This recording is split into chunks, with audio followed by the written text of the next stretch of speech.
नमस्कार, मैं अभी मौर्य और आप देख रहे हैं समाज संचार पर देश भर की महत्वपूर्ण खबरें।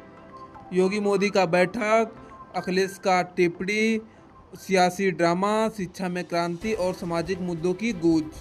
तो हर खबर में कुछ खास, तो बने रहिए क्योंकि ये खबर बदल सकती है आपकी सोच। तो चलिए शुरू करते हैं।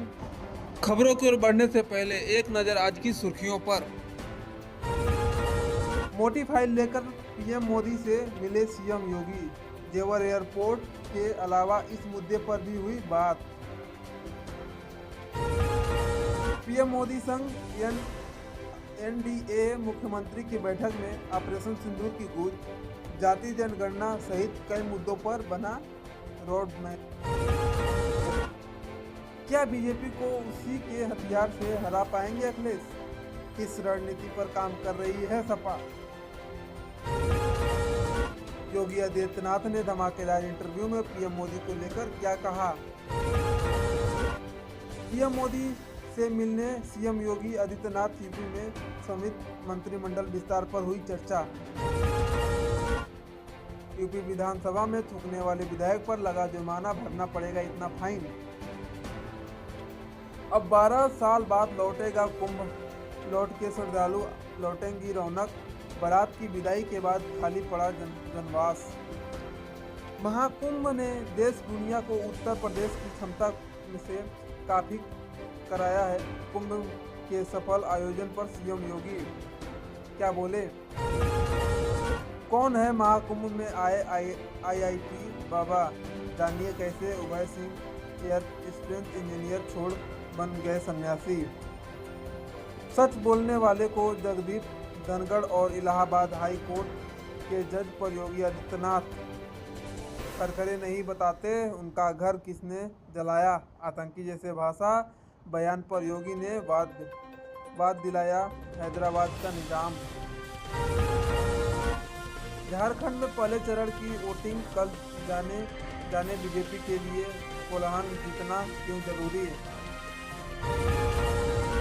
कौन जीतेगा हरियाणा चुनाव का दंगल? किसने क्या है दावा पर क्या देखने चुनाव की फाइल पिक्चर? उत्तर प्रदेश ने इस तरह अपना खोया जनाधार वापस लाएगी बीजेपी। जाने कितने कम हुए उसके वोट। तो चलिए अब आपको 20 नई खबरों को और ले चलते हैं। मोटी फाइल लेकर पीएम मोदी से मिलने सीएम योगी। जेवर एयरपोर्ट के अलावा इस मुद्दे पर भी हुई बात। पीएम मोदी और सीएम योगी आदित्यनाथ के बीच आमने सामने की बात लंबे समय बाद हुई।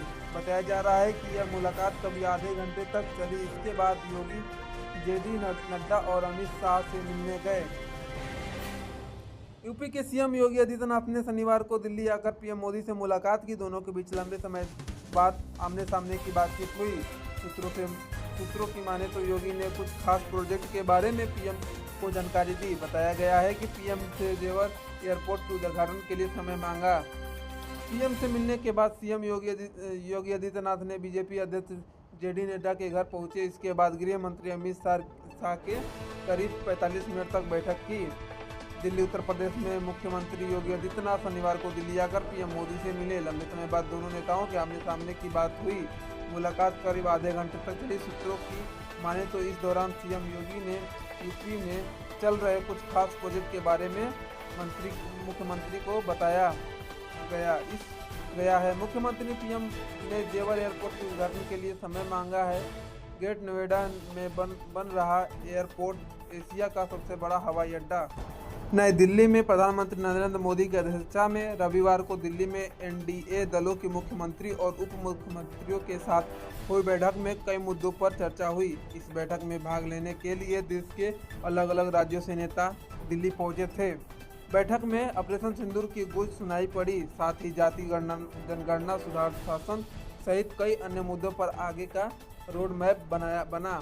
इस बैठक में यूपी के सीएम योगी आदित्यनाथ ने बिहार के मुख्यमंत्री नीतीश कुमार, असम के सीएम हिमंता बिस्वा शर्मा, राजस्थान के सीएम भजन लाल शर्मा, गुजरात के सीएम भूपेंद्र पटेल, हरियाणा के सीएम नायब सिंह सैनी, दिल्ली के सीएम रेखा गुप्ता, आंध्र के डिप्टी सीएम पवन कल्याण सहित एनडीए सहित कई राज्यों से सीएम और डिप्टी सीएम मौजूद थे।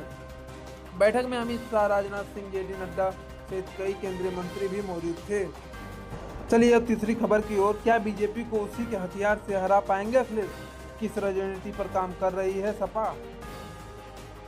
उत्तर प्रदेश में 2027 के विधानसभा चुनाव से पहले राजनीतिक दल अपने समीकरण बनाने में लगे हुए हैं। इस वजह से उत्तर प्रदेश की राजनीति आजकल फ्लैशबैक में चल रही है। साल 2017 के विधानसभा चुनाव से पहले बीजेपी ने उत्तर प्रदेश में सरकार चला रही समाजवादी पार्टी पर यादववाद का आरोप लगाया था। पीएम मोदी समेत बीजेपी के वरिष्ठ नेता ने आरोप लगाया था कि सपा सरकार में 56 यादव एसडीएम की नियुक्ति की है। इस आरोप का असर पड़ा और सपा को अपनी सरकार गंवानी पड़ी थी। अब विधानसभा चुनाव में से 2 साल पहले से सपा प्रमुख अखिलेश यादव उत्तर प्रदेश की योगी आदित्यनाथ सरकार पर ठकुरापति का आरोप लगा रहे हैं। इस तहत में अखिलेश यादव 2027 के विधानसभा चुनाव का टोन सेट करने की कोशिश कर रहे हैं। योगी आदित्यनाथ ने धमाकेदार इंटरव्यू में पीएम मोदी को लेकर क्या कहा? उत्तर प्रदेश के मुख्यमंत्री योगी आदित्यनाथ ने प्रेस ऑफ इंडिया को दिया एक इंटरव्यू में पिछले 8 साल के अपने शासन और देश दुनिया की तमाम बातों पर खुलकर अपनी बात रखी। पीएम मोदी के मुद्दे पर बात करते हुए उन्होंने कहा कि देश उन्हीं के नेतृत्व में हर मोर्चे पर आगे बढ़ रही है। उन्होंने कहा कि जहां 2014 में मोदी जी की सरकार बनाने के बावजूद पूरे देश में उमंग और उत्साह था, वही उत्तर प्रदेश में केंद्र की योजनाओं को तत्कालीन सरकार लागू ही नहीं करने देती थी। पीएम मोदी से मिलने सीएम योगी आदित्यनाथ यूपी के संवादित मंत्रिमंडल विस्तार पर हुई चर्चा। उत्तर प्रदेश में मुख्यमंत्री योगी आदित्यनाथ ने रविवार को प्रधानमंत्री नरेंद्र मोदी से मुलाकात की। इसके पहले शनिवार को सीएम योगी ने बीजेपी अध्यक्ष जेडी नड्डा से मुलाकात की थी। सूत्रों के अनुसार यूपी में समाहित मंत्रिमंडल विस्तार को लेकर सीएम योगी नेताओं से मुलाकात कर रहे हैं। जानकारी के अनुसार संगठन में फेरबदल को लेकर भी योगी आदित्यनाथ और प्रधानमंत्री के बीच बातचीत हुई है। गौरतलब है कि पिछले कुछ समय से उत्तर प्रदेश में मंत्रिमंडल के विस्तार की चर्चा है। यूपी में अधिकतम 60 मंत्री बनाए जा सकते हैं। उत्तर प्रदेश सरकार में अधिकतम 60 मंत्री बनाए जा सकते हैं। अभी मंत्रिमंडल में 21 कैबिनेट मंत्री, 14 राज्य मंत्री, स्वतंत्र प्रभार और 19 राज्य मंत्री हैं, यानी कुल 54 मंत्री हैं। इस हिसाब से 6 मंत्री पद अभी भी खाली है।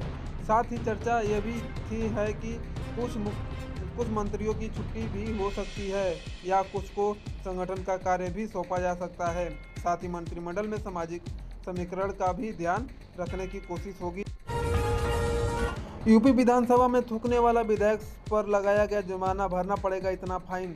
जाने कितना फाइन लगा है। संयुक्त किसान मोर्चा में जुड़े किसानों के दावा किया है कि उन्होंने अपनी विभिन्न मांगों में समर्थन में आयोजित धरने के लिए चंडीगढ़ की ओर जाने की अनुमति नहीं दी जा रही है। धरने के जनेधर चंडीगढ़ मोहाली सीमा पर अवरोधक लगा दिए गए हैं। सुरक्षा बढ़ा दी गई है। 131 से अधिक किसान संगठन का एक समूह है और उसमें अपनी विभिन्न मांगों के समर्थन में 5 मोर्चाएं में चंडीगढ़ में 1 सप्ताह तक धरना देने का आह्वान किया है। नई दिल्ली में रेलवे स्टेशन पर मची भगदड़ में 18 यात्रियों की मौत की घटना के 18 दिन बाद मंगलवार को दिल्ली में मंडल रेलवे प्रबंधक सुखबिंदर सिंह और अतिरिक्त डीआरएम विक्रम सिंह राणा समेत रेलवे के 4 वरिष्ठ अधिकारी का तबादला कर दिया गया। रेलवे के एक अधिकारी ने कहा, प्रशासनिक आदेश के माध्यम में तत्काल कोई कारण बताया बिना उसका बदला किया गया है, लेकिन इस कदम के समय जाहिर रोड और भगदड़ को इसके तार जुड़े हो सकते हैं। उत्तर प्रदेश में इस तरह अपना खोया जनाधार वापस लाएगी बीजेपी। जाने कितना कम हुआ है उसका यूपी में वोट। उत्तर प्रदेश में बीजेपी को लोकसभा चुनाव के दौरान तगड़ा झटका दिया था। सपा कांग्रेस गठबंधन ने उनकी 31 सीटें छीन ली थी। हाल ही तक यह हो गई थी कि 2 साल पहले कुछ विधानसभा चुनाव में 49.98% वोट हासिल करने वाली बीजेपी का वोट केवल 43.31% रह गया। इस हार ने बीजेपी को अब परेशान कर दिया है। अपने खोए हुए वोट जनाधार को पाने के लिए बीजेपी लगातार मंथन कर रही है। अब बीजेपी ने इस खोए हुए जनाधार को वापस लाने के लिए संगठन सदस्यता अभियान चलाने का फैसला किया है। इसके लिए बीजेपी ने सदस्यता अभियान और महाजनसंपर्क अभियान चलाने का फैसला दिया है। बीजेपी का सदस्यता अभियान शुरू हो चुका है। यह 3 चरणों में चलेगी।